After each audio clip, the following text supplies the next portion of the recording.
एक कहानी जो जीवन बदल दे। बुद्धि का बल। विश्व के महानतम दार्शनिकों में से एक सुकरात एक बार अपने शिष्यों के साथ बैठे कुछ चर्चा कर रहे थे। तभी वहां अजीबोगरीब वस्त्र पहने एक ज्योतिषी आ पहुंचा।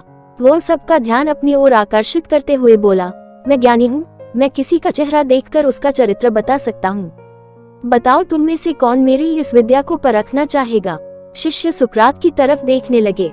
सुकरात ने उस ज्योतिषी से अपने बारे में बताने के लिए कहा। अब वह ज्योतिषी उन्हें ध्यान से देखने लगा। सुकरात बहुत बड़े ज्ञानी तो थे, लेकिन देखने में बड़े सामान्य थे, बल्कि उन्हें कुरूप कहना कोई अतिशयोक्ति न होगी। ज्योतिषी उन्हें कुछ देर निहारने के बाद बोला, तुम्हारे चेहरे की बनावट बताती है कि तुम सत्ता के विरोधी हो। तुम्हारे अंदर द्रोह करने की भावना प्रबल है।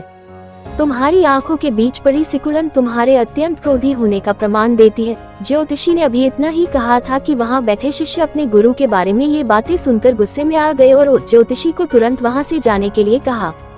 पर सुकरात ने उन्हें शांत करते हुए ज्योतिषी को अपनी बात पूर्ण करने के लिए कहा। ज्योतिषी बोला, तुम्हारा बेडौल सिर और माथे से पता चलता है कि तुम एक लालची ज्योतिषी हो और तुम्हारी ठुड्डी की बनावट तुम्हारे सन की होने की तरफ इशारा करती है। इतना सुनकर शिष्य और भी क्रोधित हो गए, पर इसके उलट सुकरात प्रसन्न हो गए और ज्योतिषी को इनाम देकर विदा किया। शिष्य सुकरात के इस व्यवहार से आश्चर्य में पड़ गए और उनसे पूछा, गुरुजी, आपने उस ज्योतिषी को इनाम क्यों दिया, जबकि उसने जो कुछ भी कहा वो सब गलत है। नहीं पुत्रों, ज्योतिषी ने जो कुछ भी कहा वो सब सच है। उसके बताए सारे दोष मुझ में हैं। मुझे लालच है, क्रोध है, और उसने जो कुछ भी कहा वो सब है। पर वह एक बहुत जरूरी बात बताना भूल गया।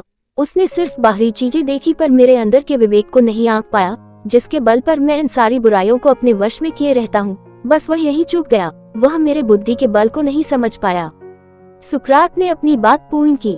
मित्रों, यह प्रेरक प्रसंग बताता है कि बड़े से बड़े इंसान में भी कमियां हो सकती हैं, पर यदि हम अपनी बुद्धि का प्रयोग करें तो सुकरात की तरह ही उन कमियों से पार पा सकते हैं।